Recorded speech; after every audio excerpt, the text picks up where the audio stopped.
Okay, we've got a few slides this morning on Ernest Hemingway, or Papa, as he was fondly referred to by his family and his friends. Hemingway was a larger-than-life character, a persona, a voice of a generation, um, really on top of his game in the 1920s and 1930s before gradual decline, alcoholism, mental instability culminate and lead to him taking his own life in 1961. He left the world some very, very fine novels and some of the finest short stories in American literature. And like Fitzgerald, his contemporary and perhaps his chief rival in the realm of prose fiction, Hemingway was a modernist writer whose story, Big Two-Hearted River, and in other stories and novels, presented characters who lived and or often died by adhering to what became known as the Hemingway Code of Conduct. And we'll talk about that more this morning, and you'll certainly see it operating in the story with Nick Adams and the Big Two-Hearted River.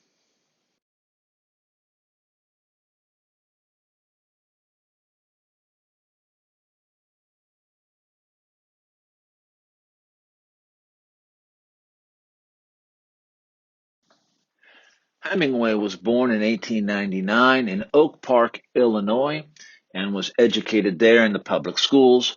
Rather than attend college, however, Hemingway decided to work for the Kansas City Star newspaper. In World War I, Hemingway served as a Red Cross ambulance driver until he was severely wounded in action. After recuperating in Italy, he settled in Paris, where he began his serious writing career while spending time with other American expatriates, including Ezra Pound and Gertrude Stein, F. Scott Fitzgerald, and so many others.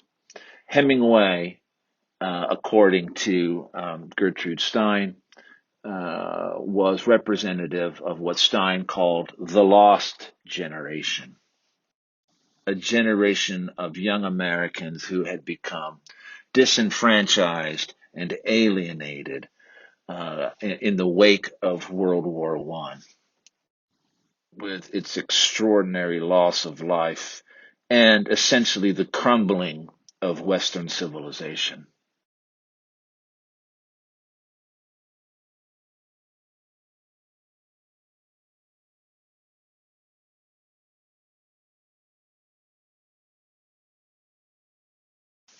Hemingway's great short stories include uh, a protagonist by the name of Nick Adams, who is a very thinly veiled stand-in for Hemingway himself. In 1925, Hemingway published In Our Time, which was a collection of short stories that featured this protagonist, Nick Adams. It's one of the finest collections of short stories that I can think of, probably right up there with James Joyce's Dubliners. But in 1926, Hemingway published his first major novel, The Sun Also Rises, a depiction of what Stein referred to as the lost generation, these young people in the 1920s. This novel not only established Hemingway as the preeminent writer of his generation, but revealed two key principles that would inform the writing of most of his career. First, he demonstrated his determination to strip language to its most essential components by omitting any word not absolutely necessary.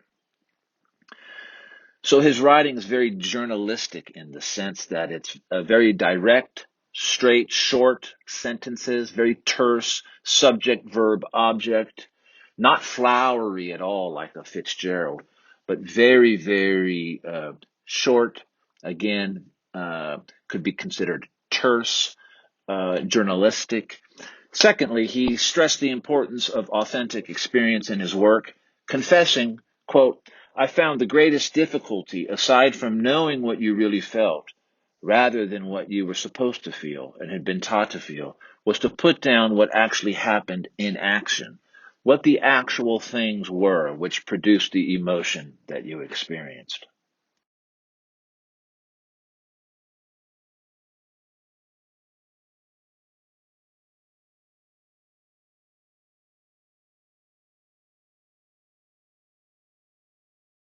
During the following decade, Hemingway traveled to Spain, Africa, Florida, gaining material for his future works through his experiences as a bullfight aficionado, big game hunter, and deep sea fisherman. He served as a war correspondent during the Spanish Civil War, which eventually became the background for his 1939 novel, For Whom the Bell Tolls, which is a great novel, and World War II. Hemingway's short novel, The Old Man and the Sea, won the Pulitzer Prize in 1953 and contributed to his winning the Nobel Prize for Literature in 1954. By the 1960s, however, Hemingway was in poor health, depressed, and losing his memory, and he committed suicide in Ketchum, Idaho on July 2nd, 1961. Hemingway's own father took his life. He was a physician and likewise suffered from a mental disorder. Hemingway's children and grandchildren have also experienced a strain of mental illness in their lives as well.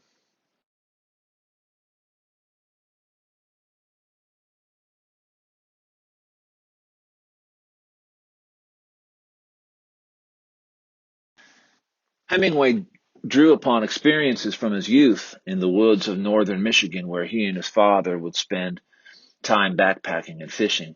So Nick Adams is Hemingway's own persona in the stories that follow his adventures in the natural world. Big Two-Hearted Rivers Parts 1 and 2 reflect Hemingway's succinct style that strips away authorial interpretation in deference to a repertorial realism, leaving the reader free to relate more directly to setting and action.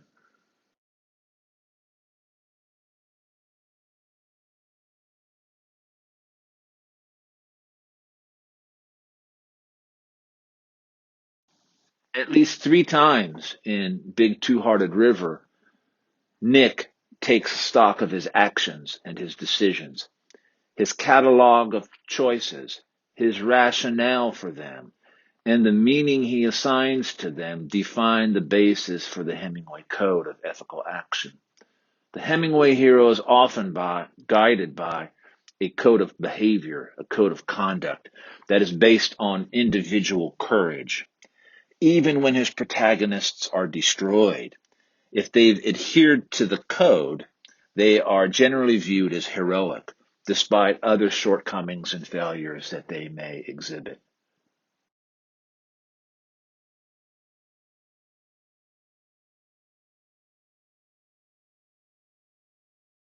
There's some random photographs of Ernest Hemingway through the years.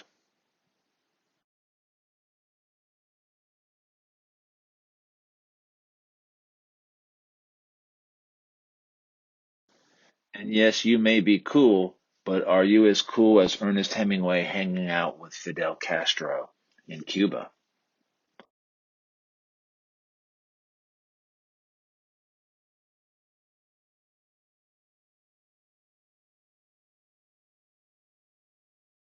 Generally, when I teach Hemingway, and this is a pretty good story to bring up this concept of Hemingway's known as the Iceberg Theory.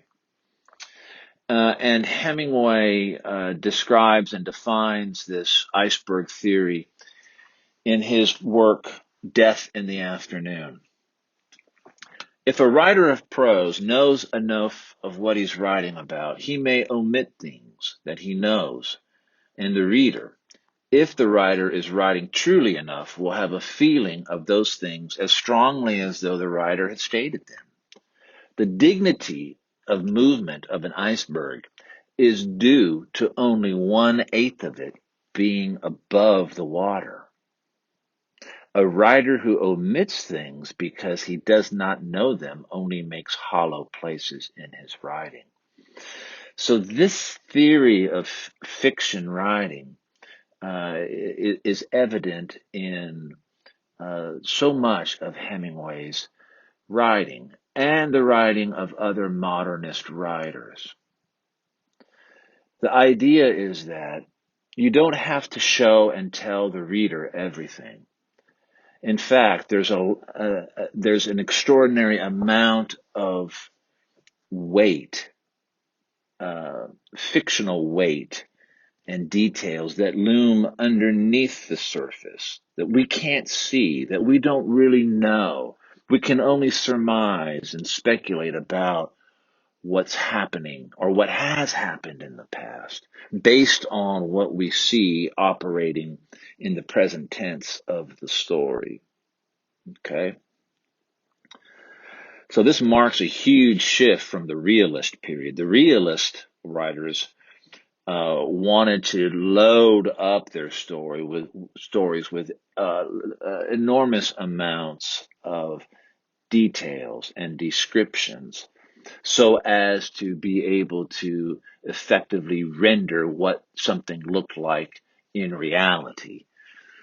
The modernist writers are different, though. They are reacting against the realists. And in part, what makes a modernist writer modern is the tendency to leave out a great amount of details and let the reader then begin to connect the dots about what has happened to this character. And we see this in Big Two-Hearted River.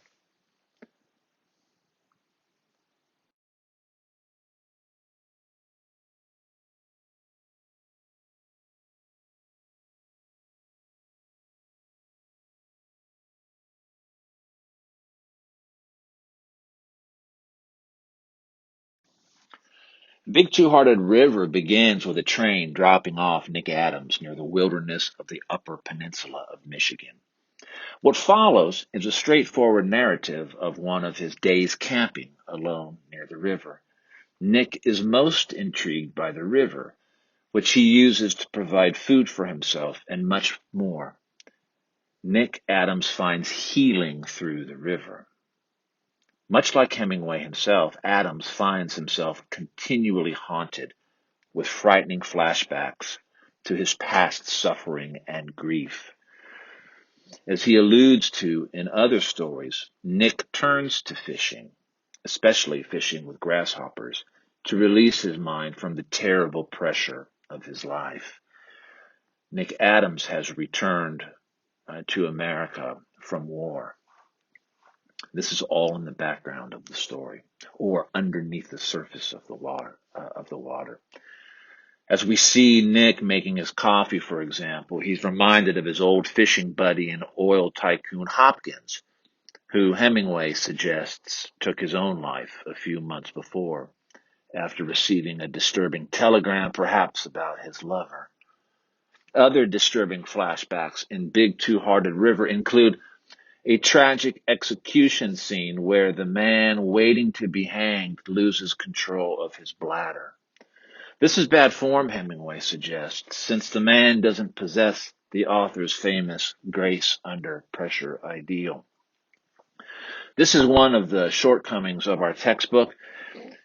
We don't see this flashback.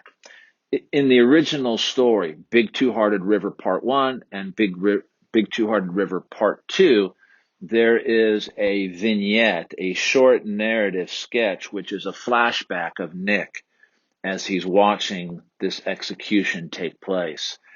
I'll try to find it and post it so that you can um, read it because it's really important. I can't for the life of me understand why the editors left this out. Because without it, you don't really understand the extent to which Nick is suffering the psychological sort of post-traumatic stress syndrome of war. You know, when we're in class and we talk about this story, usually students say, this is the most boring story because nothing happens in it.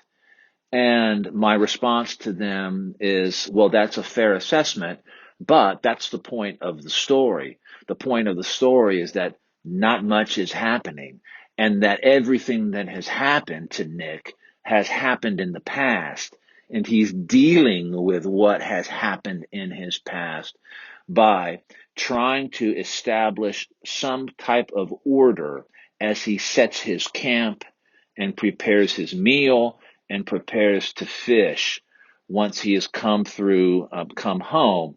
And we see him moving through this sort of burned out landscape as he tries to heal himself and put himself back together. So throughout Big Two-Hearted River, as Nick constructs his tent and fishes in the nearby river and cooks his catch, Hemingway describes his mood in two ways: up and down. If he stands up or climbs up a hill on his way to build his tent, for example, he is in good spirits. But if he sits down as he thinks about Hopkins, his friend who committed suicide, for instance, or descends, his mood appears to be falling. Thus, mood follows his actions, form follows content.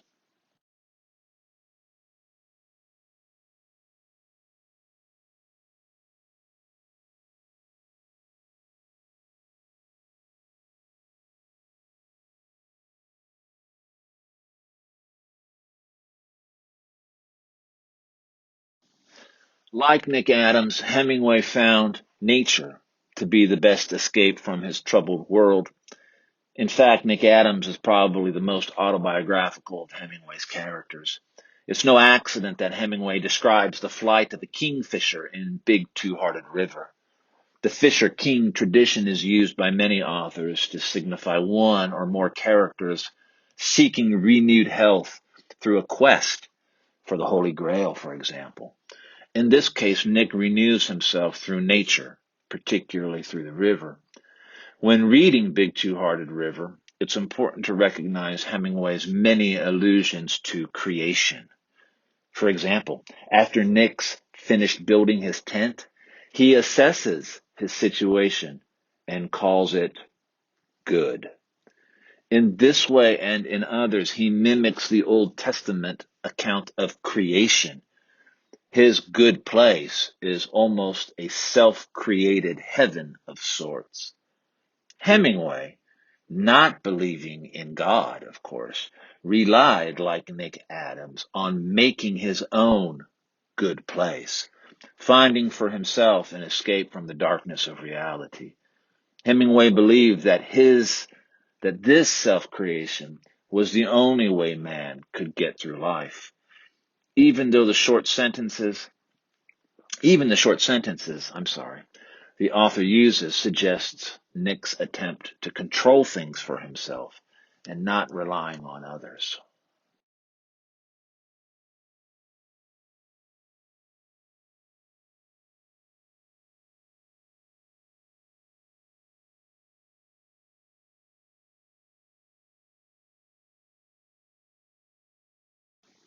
Character profiles.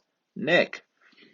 Nick is the main character, and in many ways is like Hemingway himself. Nick travels into the forests of northern Michigan to find a release from civilization's agonizing bondage, sets up camp and fishes and cooks by himself. Nick lifts his spirits by creating his own personal utopia, his own belief system, his own code of conduct. Hopkins. Nick alludes to some character named Hopkins as he makes coffee. He's being reminded of his old fishing buddy, who was an oil tycoon, who Hemingway, the narrator at least, suggests takes his own life a few months before after receiving news from his lover.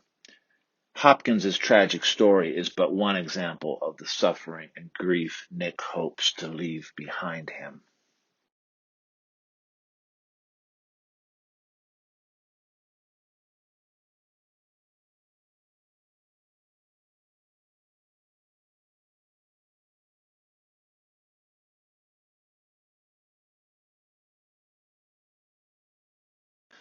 Finally, a little analysis of metaphor in the story.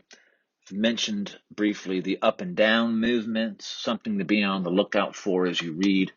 Whenever Nick stands and climbs, his spirits are rising. When he sits or descends, he's feeling badly about himself. The concept of good, right? Hemingway mimics the biblical creation story to demonstrate the way in which Nick has created his own paradise of sorts on earth. The river as a force. The big Two-Hearted River, of course, symbolizes spiritual renewal for Nick Adams.